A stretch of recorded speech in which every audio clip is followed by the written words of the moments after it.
Okay, so we're going to be starting our live Q&A in just a few moments. But as always, I do have to give you guys the waiver. Give me one moment.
All right, let me just take that off real quick.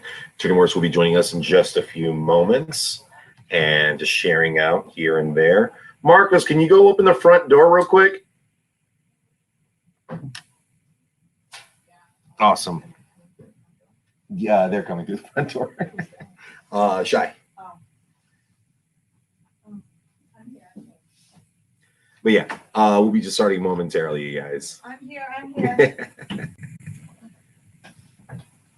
And let me just adjust that. And that camera looks amazing. Yeah, we got a new camera. Whoop whoop. Oh, There we go. So we have a new camera. Got it. Hi. There we go. All right, there we go. So because we record in the same room and we're using two different computers, there's a certain procedure that I have to do every time so we don't bounce back or record. Exactly, that's the word. How you doing? So good. How are you? I'm super. I'm excited. Me too. I know, the freaking weekend. You have your drink. I don't have anything. You get to your White Claw, right? Unfun. I'm a White Claw is acceptable. You okay with the White Claw for now? Yeah. Get your White Claw. BRB. Yeah. White Claw Stat. Grapefruit or lime? Lime. Does anybody really like the grapefruit? There are some that I don't know why. I can't stand grapefruit. I don't mind it. I'll drink it. I've had bad experiences with grapefruit in my life. Yeah. Because cut it up thinking it's an orange, and Because it tastes not that good. Yeah. well, no, yeah, because an orange is so much sweeter and so much better. And I don't know how many times I've gone to the store and thinking I'm grabbing an orange, and I grab a grapefruit. It's really big though. Like that's a mistake I don't really accept that you made. Like, I'm human. I'm sorry. You expect with all the different colors of color. yeah. You're like, this looks like the most delicious large orange ever. There are some pretty good oranges out It's a grapefruit. Okay. So right now we're entering the second phase of everything opening up.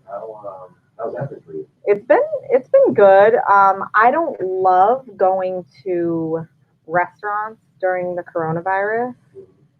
When I'm seeing restaurant people working in restaurants, I shouldn't like they're not like not who they are, it's where they work. When I see people working in restaurants who have gloves on, Yeah. I'm disgusted because if you have gloves on, my next immediate assumption is that you're not washing your hands, which is worse. I think I said this last week, but I'm still mad. You did say that last week, and I have paid so much more attention. I want to confront them, and I don't, and I won't. So right now, let's say we're at say Applebee's. Okay. And I'm bringing you your food. Yeah. Here you go. Here's your I don't even know what cheeseburger. Right. And you see me with the gloves, and then I go somewhere else. Like I come back to your table. What are you gonna tell me? In reality, I'm going to say nothing. But if we're in the world like the world where I just say anything I want and I have no consequences, or I wouldn't insult somebody who really probably has some good intentions, I probably would ask them. This is the interaction I would have with them, and you can respond. Right? Imagine that you're wearing the gloves and you believe in this. So I come back to you like, how's your meal? Great, but how often are you changing your gloves? Well, the gloves they don't allow me to make contact with surfaces, so Right. That wasn't my question. How often do you change them? I guess when I go on break. Yeah, we're not supposed to be using that many gloves throughout our shift, so. Okay. Do you wash your gloves? Why would you wash gloves? Because you go fucking touch money and then you touch my fucking plate or my food. That's why you would wash the gloves. That's why you wash your hands. We have hand sanitizer if that'll help you, man. Do you hand sanitize your gloves? I'm talking about your clean hands. Mine are clean. I carry hand sanitizer and I ain't wearing gloves and I wash them. That's what I would love to say. Oh man, I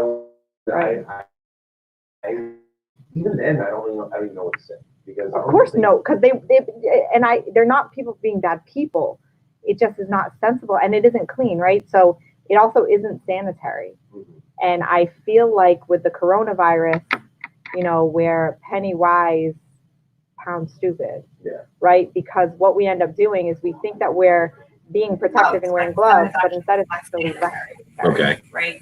Really should be washing hands. Or again, you become penny wise, pound stupid in the same way that people are wearing gloves, but then they so frequently pull down. I'm like, you realize you are supposed to continue to have the barrier if you are intending to create one. It's like thinking that you have a dam, right? And a water dam. A water dam. I don't have a dam. A water dam, and making sure that whatever's on the other side of that dam can't get wet.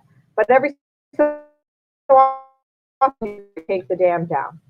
Like, don't you realize that the water's coming through? That's a good analogy. Like if you think that you're creating a barrier, but you pull it down often, first of all, this is two ways a problem. The point of you having this mask is to stop you from touching your mouth, right? That mask really only protects you from sending it out. Okay. So because unless it's an N95, it doesn't stop you from getting it in from other people. And there are different types of gloves, different types of masks. Right. So the masks that we're all wearing are not N95. I see very few people wearing them. So you are only stopping yourself from spreading it outward for droplet purposes. When you pull it down, you are touching your face. So if you have the coronavirus on your hand and then you touch your face, you are spreading those germs. And then if you have coronavirus and you're other people from catching you, which is why a lot of nurses and doctors were wearing these masks everywhere, because they knew they were potentially exposed and they didn't want to spread it, protecting other people, which is absolutely the fair and reasonable way to handle it, I think. We're having an issue with your mic. It's got a text message. Did you? Yeah. Let me check this A room. lot of talking. Yeah. Let's see. So audio. Internal. Oh, do you have a question? Okay. That's why. All right, give us some feedback. Did this work? The setting on the thing itself was not working. There we go. Sorry. My apologies on that one. Okay, so hopefully it does. And you said you got a question, right? I think so on the texting service. It's not pulling up on mine. You see it on yours? Texting. Do you have your Oh, on the Zipwhip? yeah. Oh, yeah, okay. Our texting service. Oh, okay. I get those to my watch, by the way, people. Let's pull it up right now. Oh, for some odd reason, I'm logged out. So if you're able to read it, you want to go and read that Let one? me try. Hold on. I guess we're gonna get right into it. We're ready. We're ready. Yep, people are saying, yep, sounds much better. Awesome. Someone says yes. Awesome. Thank you, Allie. Appreciate it. Can you pull up the texting service question that we just got? On what, Zipwhip? We have a texting service. All right. It's really there. I get it. It's gonna come to this watch. I will see it. We promise we have a texting service. It's the main number and it goes to my watch. Again, if you're pulling down the mask, Mhm. you in your face, your intention is to prevent, right?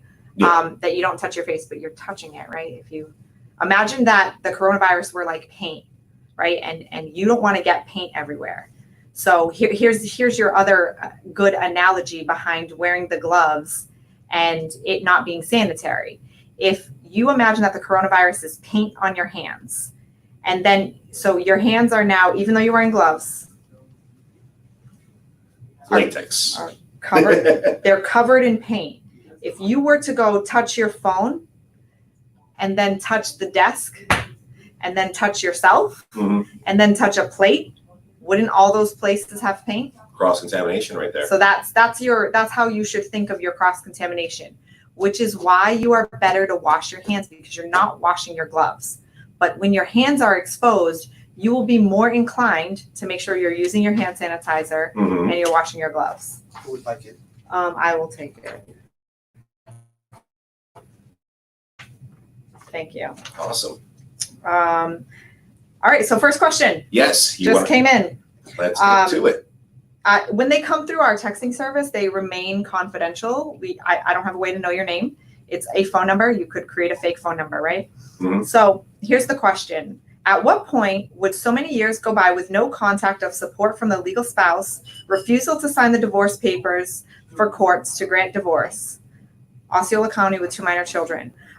20 days, really. That's all it takes. If we were to file a case, Mhm. have them served, and they didn't respond in 20 days, we can move forward with the divorce and get you divorced. In the alternative, if you can't find them, there is an affidavit, and we have to do a certain level of search and prove that up. And we've done this before, that we can't find them and they've been missing and I don't know how to find them and we tried.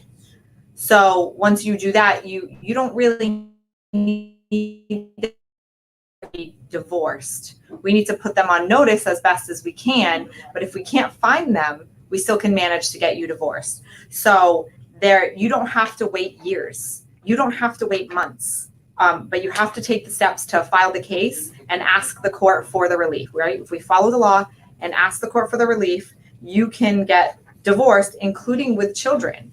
We have to show that we've made a certain level of effort to find this person, and then we divorce you by publication.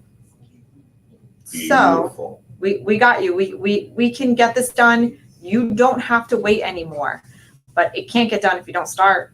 Yeah, you got to make that first step. So we got you. Thank you for sending in your question. I'm happy you asked. All right, let's go to the one that we have from earlier today, going up on the screen. If I left the state to retreat from my husband, where do I submit for a divorce?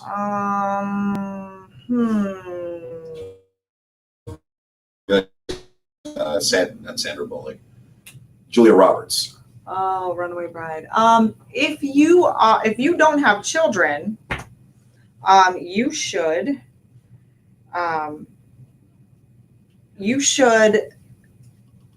you can file where you live. You're probably better off filing where he lives. So if you left and you don't have children, you can do that. That's fine. No one cares. No one's worried about it.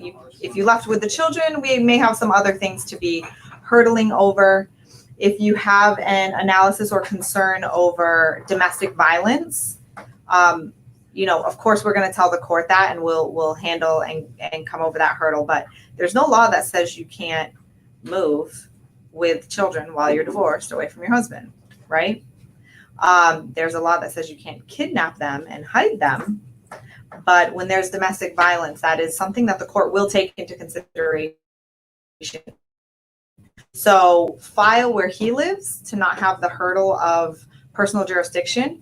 If you file where you live, again, I don't know what state you're in or what their laws look like, but if the reverse were true and you left your husband to come here, we could file here and serve him and see if he accepts jurisdiction, if he answers. If he contests it, there's a very high likelihood of him being successful on contesting that to bring it to where he lives and where the marriage was last intact.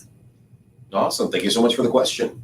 The next one coming up, who determines how assets are divided in a divorce? I mean, the judge. But if you guys agree, you do, my friend. If the two of you can come to an agreement on what you want it to look like, right? Even if it's unfair or unequal or it isn't perfect from another person's perspective, you have a good reason for wanting your equitable distribution to look like it does, right? Where he gets, the dogs, but you get the multi-million-dollar business because you're the brilliant business person, right? That you guys get to decide. And maybe he finds that the dogs are so much more valuable that he's willing to give up other things to have the dogs. And even if in equitable distribution, we would assign a dollar figure to, mutts, which were rescued and we don't know what they are, right? Those are you can't give those away. But you love them and they're your babies. So to you, they are worth, $5 million because they can't be replaced. So you get to decide if you can somehow come to an agreement in mediation or in another way to have settlement. Gotcha. Thank you so much for the question. Next one coming up. I have 2 children and I have custody. Their mother refused to pay me child support because I make a very good salary. She says I don't need her money. Shouldn't she pay something? Yes. Fair and simple, right? Yeah. Child support is the right of a child to receive. So even if she's like, you make enough money, like I don't need to support the kids, that's fucking bullshit, right? That's not true. And the court actually analyzes child support as the right of the child to receive. And if you already have a court order, hold that bitch in contempt. Thank you so much for the question. All right, let's jump to the next one. How is the child's best interest defined? With a very lengthy description. The statute on the best interest of the minor child is 61.133 A through T. So there are A through T number of factors, and the very last one is quite literally anything else that would do justice between the parties or that is in the best interest, so anything and everything. But the first factor that appears in that statute, and I'm going to get on my soapbox, right? Yeah, do it. Step right up.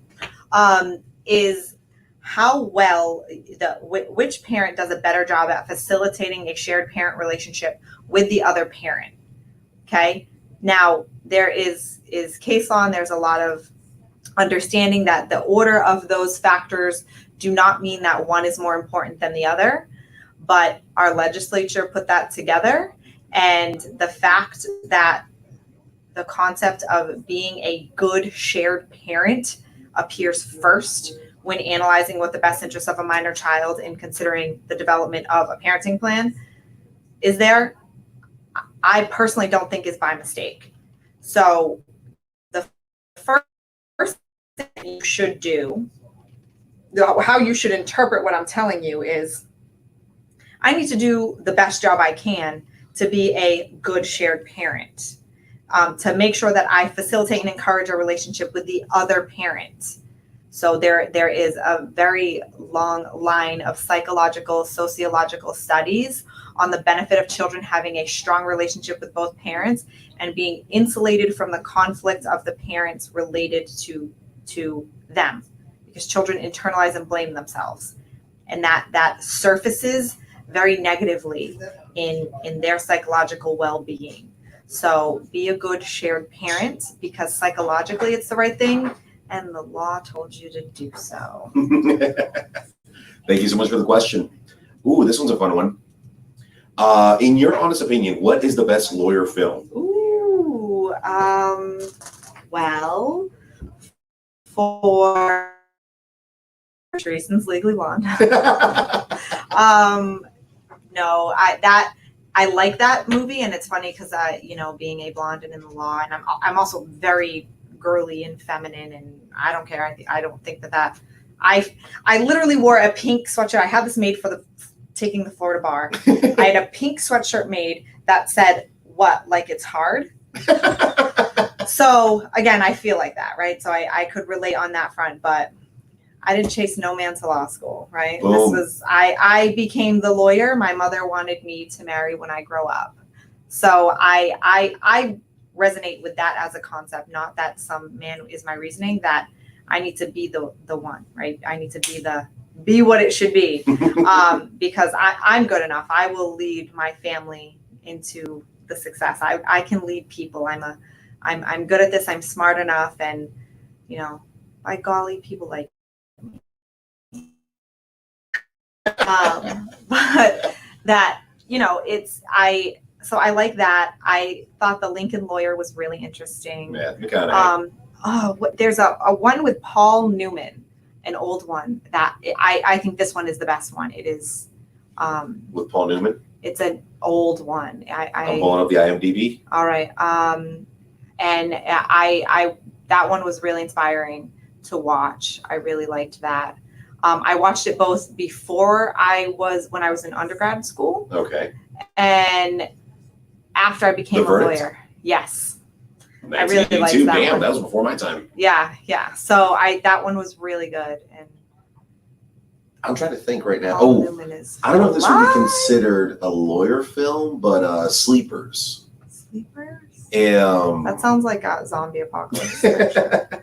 It was with oh my God, Brad Pitt, not Richard Dreyfuss. Oh my God. Gere? No, not Richard Gere. He was Fokker's father. I love him, De Niro. No, not De Niro. Not De Niro. That's Fokker's father-in-law. But like, oh shoot, this is gonna.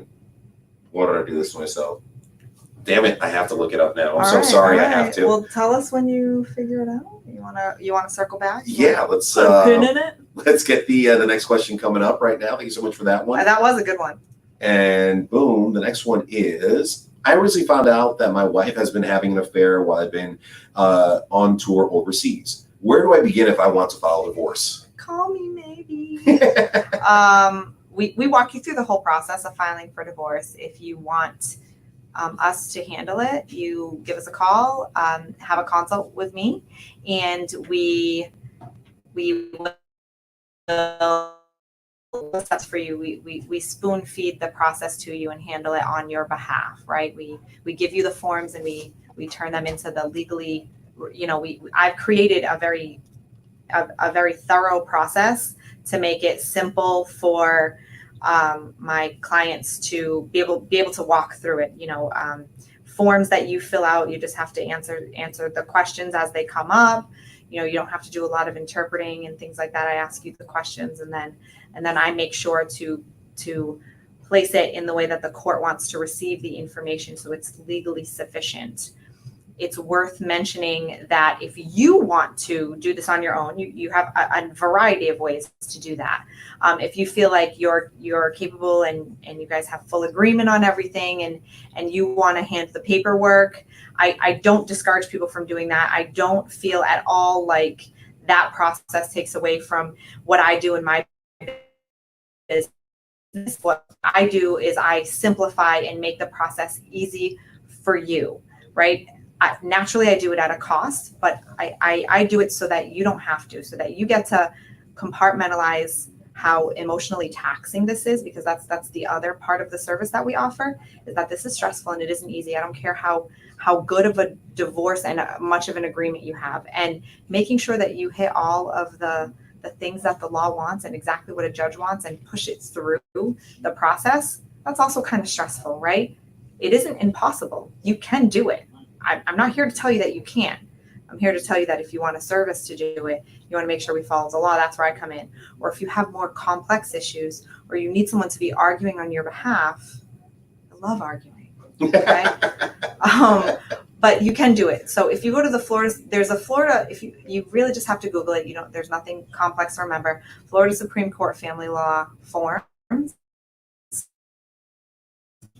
If you Google that, you will come up with all the forms that the Supreme Court of Florida has put forth for family law so that you can get through this process. And you can create an e-filing portal login for yourself, and you can electronically file all of this as a pro se litigant. You don't have to be an attorney for this. And you can do it all electronically. There are ways for you to get electronic notary services, right? If you Google that, you'll be able to get all your documents notarized electronically. Those forms are downloadable into a Word format. You can make sure that you have sufficient room and ability to put in and say exactly what you want to say on them. You have the right to this. You have the right to your access to courts. Additionally, you could go to a courthouse. Every courthouse that I have ever worked in has a self-help for self-represented filers. And the cost will be really for the paper for you to do this. And you'll be able to get the whole packet from really start to finish. And you can file and do it all there. And they'll talk you through how to make sure that you get someone served, right? You'll have to request your summons, all of those things once you file them. And if you need help, again, there's still that self-represented filer. And in many courthouses, and specifically the Orange County Courthouse, there is a way where you can pay to speak with the staff attorney. Now, they can't ever become your attorney, right? Even if you speak to them and you want them to represent you, they can't do it because they work at the courthouse, but you pay a fee and they will talk to you and give you some legal advice, right? Now, so you can do this. You're smart enough to do this. You're capable of doing this. Beautiful. Thank you so much for the question. We wish you luck on that one. Yeah. All right. Next one. I think this one will be quick. How can I use the best interest standard for my child's name change? You can. You need a good reason, but you don't need to go through the best interest factors. That's for creating a parenting plan. Okay. Why? If it's in the best interest for your child to change his name because when you had your child, you gave them the last name. Falker? Falker, because you thought it was cute and funny, and that's no one's last name, and now you want to change it, you can, right? So if you have a good reason for changing them, or the child's father's parental rights were terminated for some reason, that's a good reason to change the child's last name. Or you want to change the child's last name because they were adopted into a family, and it's that reason that you want to change their last name. You just give a good reason. That paperwork is also available online if you think you can handle it. My area of expertise, or why you hire me, is because your issues are more complex than that. or because getting through all that paperwork and making sure you followed the law and that you're pushing the court along to get things done, that's my expertise, right? I'm not as useful for, a very simple divorce if you are an incredibly, savvy person that can handle this paperwork. I do even handle uncontested divorces. We charge a flat fee for it. And we literally, one person came to me today. I'm going to do a flat fee for their uncontested divorce because she and her spouse agree on everything. And her appointment for that settlement conference is next Wednesday. And all of her paperwork is going to be done in one day. Mm-hmm. So if that's a service that you want, even when you're uncontested, that's where I come in. That's where I become just it becomes valuable to utilize my services, because then I e-file it. You leave with copies of all of your paperwork. We have notaries here and we get it done, including the documents that I sent off to the judge to request a final judgment, right? So that we behind you. And there are many times that we will get a client that they have a hearing the day after tomorrow, Mm-hmm. and we're able to get it out of the we're able to get everything out the door and them up to date to move forward with their cases. Yeah, we've helped people, and we also, again, we flat fee our services. We've recently rolled that out, and it's helpful for people. It isn't uncommon for us to be hired for, just the mediation, right? They want to, and maybe their mediation is scheduled and they're concerned or fearful about having to be confronting their spouse, soon to be ex-spouse, Mm-hmm. or significant other. If it's a paternity action, usually you're not still in a relationship when you're doing it, but it could happen. And that they got an attorney and you're concerned that they're going to bully you, or that it might not go well, or you're fearful of if you're making the right decision. Remember, you can make any decision you want, or you feel pressured by your ex. That's where we become valuable. So we will allow someone to flat fee for the exclusive purpose of going to mediation. And then at the end of mediation, whatever happened in mediation, an agreement or a non-agreement, you and I can sit down and have a conversation. What's the next step? What's the cost? What can I expect? What are my options? And do you have the capability or money to hire me? Do you want to? Or do you think that you should just take it to trial and not have an attorney for trial, right? So we try to make sure that we are accessible to even people who maybe can't afford the full option of representation. And I understand that. I have very humble beginnings. I don't judge it. I respect it. I offer payment plans because I feel like access only to someone who has, the ability to come up with the sum of money that maybe they don't have. I don't stand for that. I'm not here for it, which is why I'm going to always offer. I think it's important, and we try really hard to make sure that justice is accessible, right? Because sometimes if you're doing it on your own, or you have a certain set of circumstances, it's hard to move it through, right? The judges don't get on the phone and talk to you. Nobody tells you how to make sure it gets done. They don't look at their dockets. They have too many cases. This isn't a judgment. It's when you have 4,000 to 5,000 cases, how can you read every time someone files a motion? That wouldn't be sensible. No, it wouldn't. Thank you for coming to my TED Talk. We got a few questions, and then we actually have some stories we're going to go over towards the end. But let's jump into this one. And I was laughing when I read. Laughing? I was laughing when I read this one. And there you go. Go ahead and read that one, Erin. My husband and I are currently co-owners of a fudge packing company. How would all of our fudge packing equipment be divided if we divorce? We bought a lot during the marriage. Okay, so you have a couple of options here. If the two of you know, I'm sorry, I'm like, my hair is sticky because it was rainy. If you have equipment from a business, you have a couple of options. If you list all the equipment and you agree on the values, right? Again, this is a mediation analysis that I'm going through. You can agree to split it however you want, and you can agree on the values if you know how much they're valued at. But if you don't agree, you could have and we have to take it to court, right? We would get a business evaluator, and that business evaluator would evaluate the value of the business itself and all of the equipment. So all of those things would end up being line items in our business evaluation. So then you would then know if both of you at the conclusion of your divorce, you want the value of the business and the assets in the business divided. You can't get anything, side note, right? Mm-hmm. Taking a sidetrack. Side note, you can't get anything that you don't ask the court for. Anyway, that you want the equipment to be split, that you tell the court that and how you would propose it to be split. This is where the hard lawyer work comes in, right? And we put this together so that we can tell the judge what we want and how we want it split and what the values are, and we'll have that competent, substantial evidence of what the value is. But alternatively, if the two of you agree on what the value of the assets and the value of the business are, you can do that. So this is where you could have a partial agreement. You could have a partial agreement as to the value of the business and the assets, but no agreement as to how it should be divided. Okay? So you don't need a business evaluator if you agree on the value. And then both of you present sides, and then you ask the judge to make an equitable division of them, and ask that the judge make an equitable division, not necessarily dividing them financially, but by actually making an equitable decision based on what equipment should go where, right?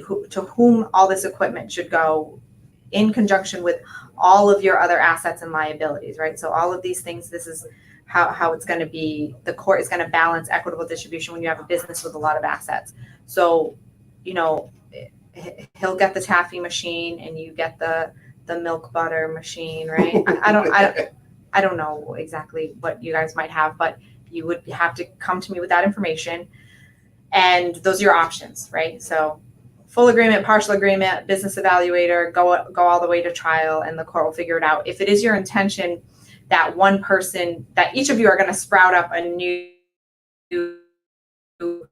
actually have a client, side note, squirrel. I actually have a client who had a chocolate business with her husband. I really did. Oh. And it was the most delicious chocolate. We did her divorce. I was able to, even though her husband was a fairly obstinate fellow, fairly obstinate fudge maker, I was able to negotiate with him because, you don't scare me, right? You don't scare me. I'm like, he can't bully me. I'm like, I don't care what he thinks. Like, it's fine. It's fine. She was anxious, and we were really able. She really was the brains of the operation. I want to throw that one out there. She was the brilliant business mind. I absolutely love her. So we were able to negotiate that with them, and as a gift, when I finished up her divorce, she brought me this box of chocolates, and they were so delicious. And let me be clear, I don't like chocolate. Really? I don't. Oh. I like vanilla or caramel. But not chocolate. No, I don't like chocolate flavor. I love chocolate. So, but if you wanted, say if one person was the chocolatier in your fudge packing company, and the other spouse didn't really want the chocolate business, we would assign all of those things a value. It could come up in a business evaluation, and then it would be an analysis as to the other aspects of your divorce and your assets and liabilities as to where those things should go, and if a dollar figure needs to pass from one hand to another. Okay. Thank you so much for that question. I'll let you catch your breath on that one. I feel like Ace Ventura when he's like,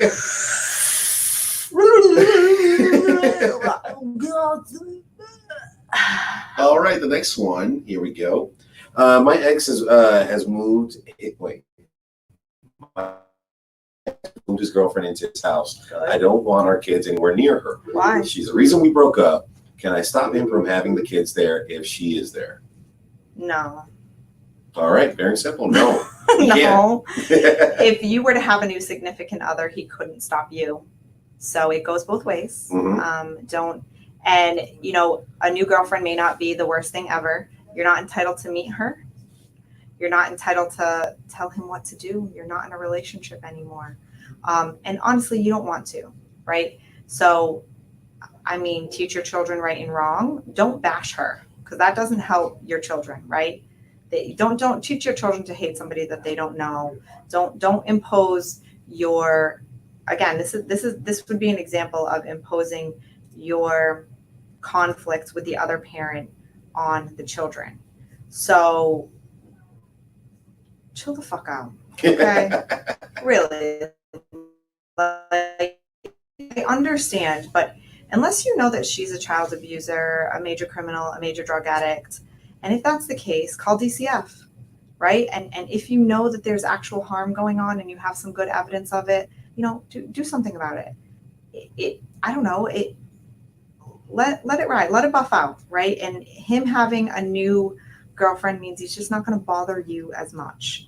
So I mean, y'all split up for a reason, so let it go. Like, it's okay. Let them go. Let their relationship flourish. If he's happy and she's nice, another nice person loving your children is so good for them. And if he isn't that great of a dad, but she's an excellent stepmom and she does more for the kids, cooking, cleaning, helping, whatever, I don't know, be her friend. That's the real gem, right? If you become the friend of the new girlfriend, first of all, it'll stick in the craw of your ex, but who cares? So you'll accomplish your goal of, I don't know, fanning your conflict with them. But if you can, try to find a way to, you know, be friendly with them. Like, that's the ideal. I'm not saying you have to. You don't have to. If you don't like them, let them, you know, go play in their own sandbox. But if you could be their friend, her friend, and that's how you make sure that your parenting radiates into that home, right? See? boom. Chess, not checkers. Thank you so much for the question. We're down to our last two. My husband keeps saying that he will kill himself if I file for divorce. Would I be held liable if he does? No. Beautiful. No.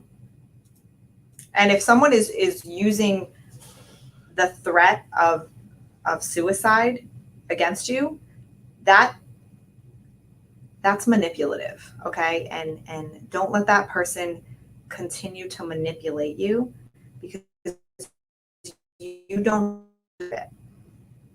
If you don't want to be in a relationship with somebody, you do not have to be in a relationship with somebody. They don't get to tell you you can't leave or I'll kill myself. That isn't fair to you. That's abusive, it's toxic, it's controlling, and it's dangerous. And if that's how someone acts, do not let it control you. Do not let them control you. And make sure that you get away from that level of toxicity. It's not fair. It really isn't. That really is someone manipulating you. Whether or not it's true, when someone says that, call the police and have them Baker acted. Okay? And you file for divorce if it's a divorce that you want. So I'm gonna You on your soapbox? today. You know what really grinds my gears?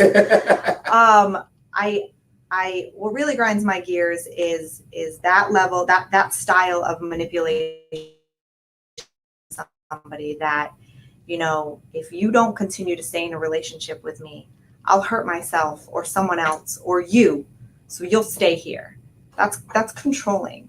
That is projected on you to manipulate you, to make you to do something, and it's harmful. It's an example of psychological abuse and emotional abuse, and you don't deserve it. So don't let them do that. Like I have a saying around here, and it may have come up before in these videos. It comes up a lot that I don't like when people. Really, what I don't like is I don't like people making an attempt to manipulate me and cause me to act based on what they believe. But the way that it comes out, because it's funnier when I'm like, manipulating me hurts my feelings. No, no one laughs about that, but that's really what happens, right? It hurts my feelings when people view me or see me as the kind of person that could be manipulated, or that they're capable of manipulating me. It really is very insulting to me that they think that I don't think for myself, or that I don't make logical decisions, or that they're in a position of power over me. That I don't think that's fair. I don't want to be manipulated like that, and I won't stand for it. But the way it comes out in day-to-day conversation, as I go, don't tell me what to do. Okay? So I want to, make light of a very tense situation. If he says that to you, what you really need to think is, don't tell me what to do, right? And when you tell someone that you don't want to be in a relationship with them anymore, or you want to file for divorce, or you're struggling with some type of situation, they can't tell you that you have to be in a relationship with them. Okay? That's no. Like, when someone goes, I think I want to divorce, the conversation should be, oh my gosh, why? What can I do? Could we talk about it? They don't get to tell you not to feel that way. They don't get to use their own feelings as a way to hold you hostage. And nobody is entitled to the opportunity to tell you that you must stay in a relationship that is toxic to you, that you don't like, where you're not happy. And the law doesn't support that. So there you go. There's your little psychological analysis as to why, and then your legal analysis to why the law doesn't allow it. We're going to substitute the one that we got from the Texas Service for the one that we just got on Facebook. I'll answer both if we want. A notice of compliance of court was submitted to the court with false information. He was ordered to pay legal fees, stating, I never cashed a check to date. However, the check was cashed on April. Can he get in trouble? A notice of compliance with a court order was submitted to the court with false info. Stating, I never cashed a check to date. However, the check was cashed in April. Can he get in trouble? Yeah. Bring your proof. Bring the proof. Right. So here it says, Catherine is telling us that someone said that they complied with a court order and it was false info because he was ordered to pay legal fees. And he said, I don't understand how he can say he's in compliance and you never cashed a date.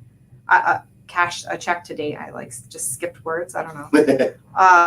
However, the check was cashed in April. Can he get in trouble? I would file with the court your proof that the check was cashed, right? The bank account statement. You can redact things from the bank account statement. Make sure you have the check image if it's possible. And I file a motion. I would prefer to have the opportunity to see the judgment and the notice of compliance,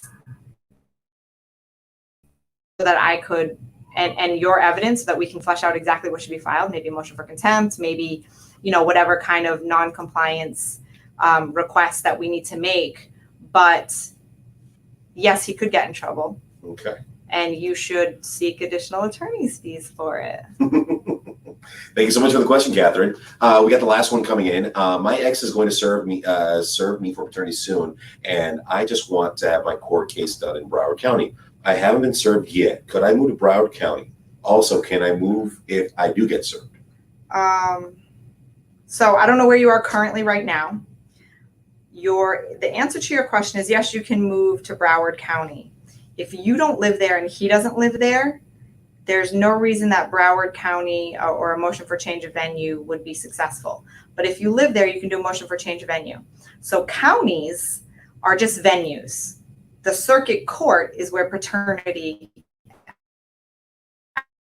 right? So the circuit court is the circuit court for the state of Florida. So jurisdiction, and this is kind of what this is, right? This is like a law school question, like what are they asking? Jurisdiction is three main points that you should remember. There is personal jurisdiction, that is over the person. There is subject matter jurisdiction, so that means that there's a law that exists in that subject. And there is, oh my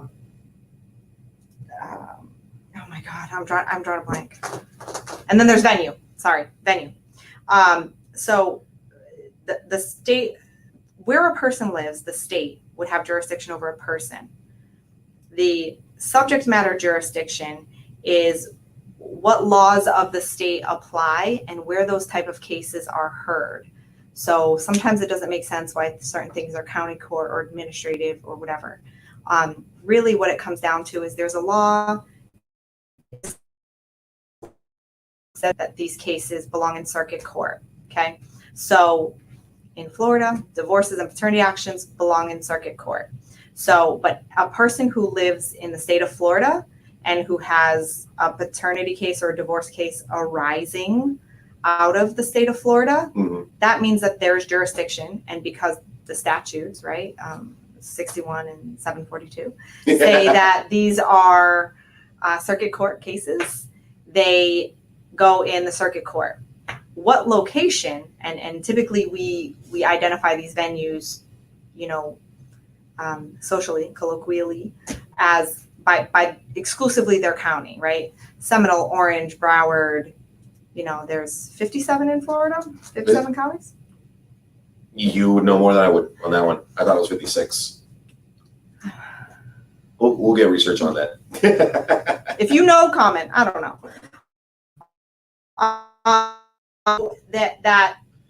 That's your venue. So that's just which courthouse is the place that you walk to, right? And then you're assigned to a judge and you're given a case number, right? And there's more to it. So you can change venue if you have cause under the venue statute. So what you're asking is if you can change the venue. If it's not, you can file in a venue that neither of you live in if both of you agree to do it. But if you both don't agree, you can file a motion for change of venue, and it's based on where the venue is most proper under the statute, where you live, where the incident happened, or where all of the witnesses, et cetera, and 67. 67. 67. I don't Wow, know. everyone's answering. Yeah, 67 in counties in Florida. Oh, well, it's a good thing I don't do county law. Yeah. So there's only 5 counties. So that's what your question is. So your answer is, I don't have the sign. I'll get it. Oh, boom. Hold on. I got it. You do? Boom. It depends. That was uneventful.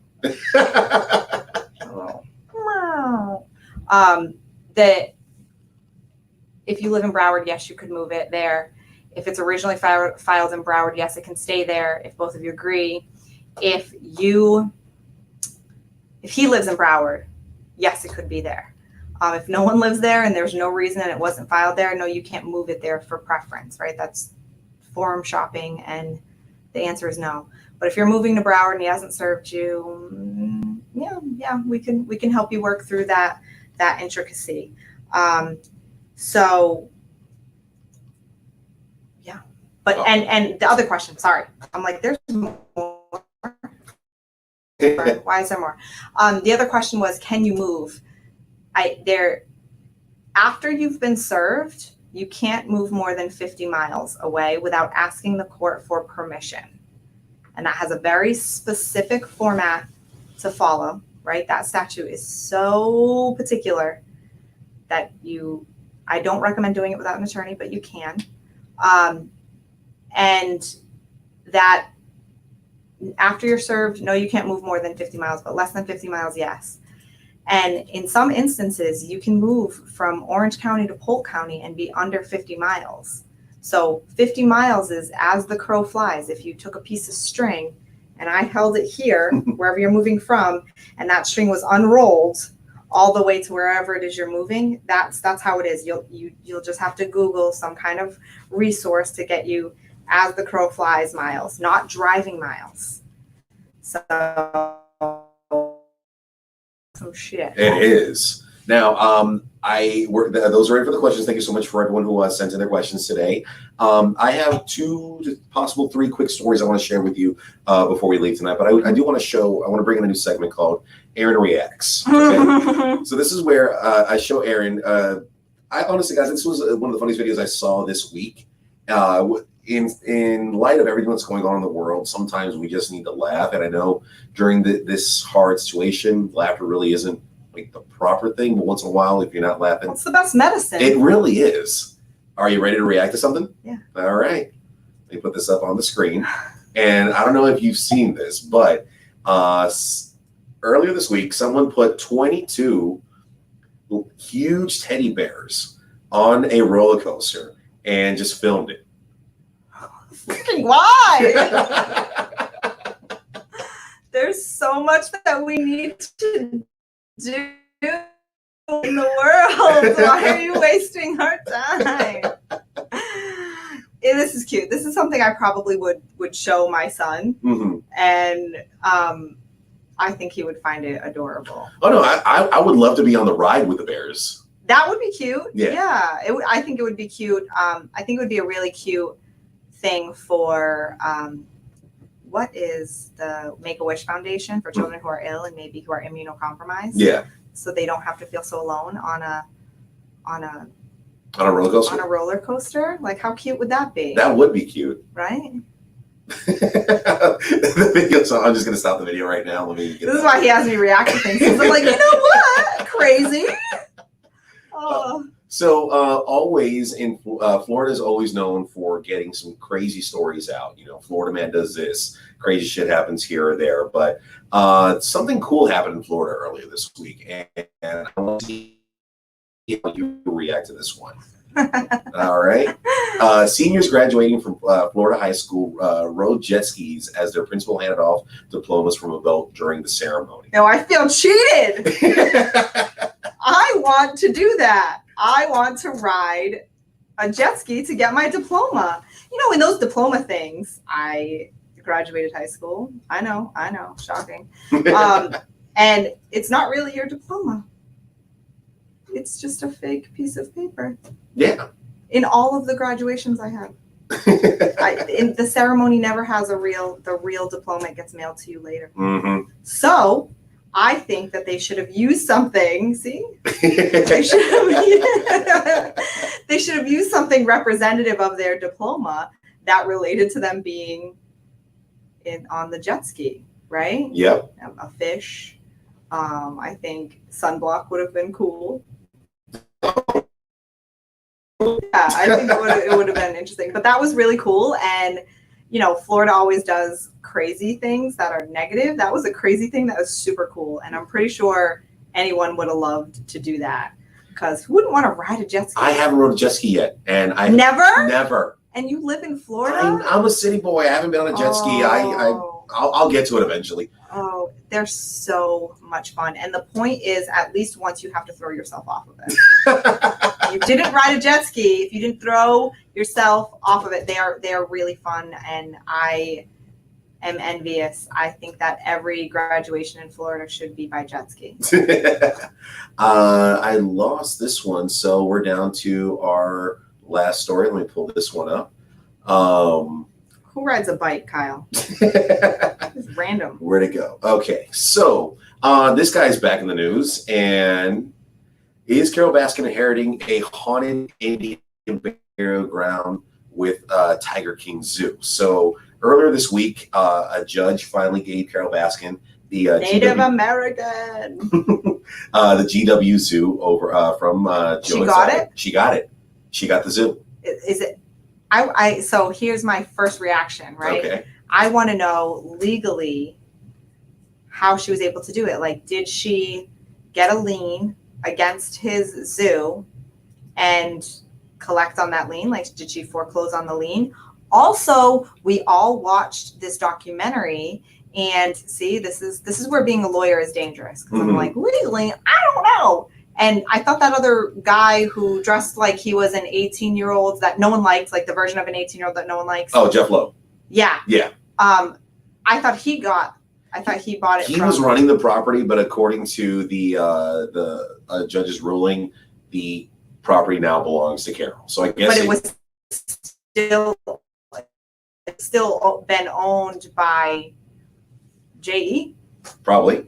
Right. It must have still been owned by him because she couldn't get it unless she also filed a suit and added him to the suit. Mm-hmm. Y'all, we need more. We need more on that one. It depends. But according to Jeff Lowe, and according to the last words from Joe's mother, trustworthy. the property itself is on a Native American burial ground. So she's going to be getting a haunted zoo. That's crazy. So it being on a Native American burial ground, Native American, not Indian. I wonder if there is something that Native Americans could do to reclaim their land. Not my area of law naturally. And I think they have a very important body of laws, Native Americans. And could they reclaim it? It's a possibility, Right? right? I suppose if they could reclaim land, we're all in trouble. This is really all their land. But no, Attorney Morse, thank you so much for your time, your information, Thank you. spreading your knowledge to us. We really do appreciate it. Yeah. We will see you guys next week. All right, keep those questions coming. The comments and the private chat is still blowing up. Yes. I love it. Wow, yeah. If you guys have any more questions, be sure to keep them coming. We will answer them. I will get them right to my watch. If you know me personally, you can just text me. Again, I have my watch, so I can quickly read a text message. And again, we can continue to maintain social distancing and virtually help our clients and get them started. We can, continue to move your case forward. Judges, as a reminder, some of them are willing to do Zoom hearings, some of them are not. I recently started going back to the courthouse. I had my first local in-person hearing this week. Oh. Yeah. And of course, they're still practicing social distancing in the courtroom, right? It depends. It depends, right? I don't know that this is completely clear to everyone, myself included. If you're wearing a mask, do you need to social distance? I would think so. Okay, well, how do I maintain confidentiality with my client? We talked about this last time. I'm shorter than 6 feet tall, right? So it is more than my body length to my client, and I'm wearing a mask. Yeah. How can I maintain confidentiality? It's difficult. It'll be extremely hard. I just breach the social distancing. I do. I'm like, I wouldn't risk the confidentiality. I have to communicate with them. I need it to be confidential. That is more important to me. Again, yeah. I will wash my hands and not wear gloves. Well, once again, everyone, thank you so much for your time. Thank you so much for your questions, and we'll see you guys next Thursday. Bye. Bye. Bye.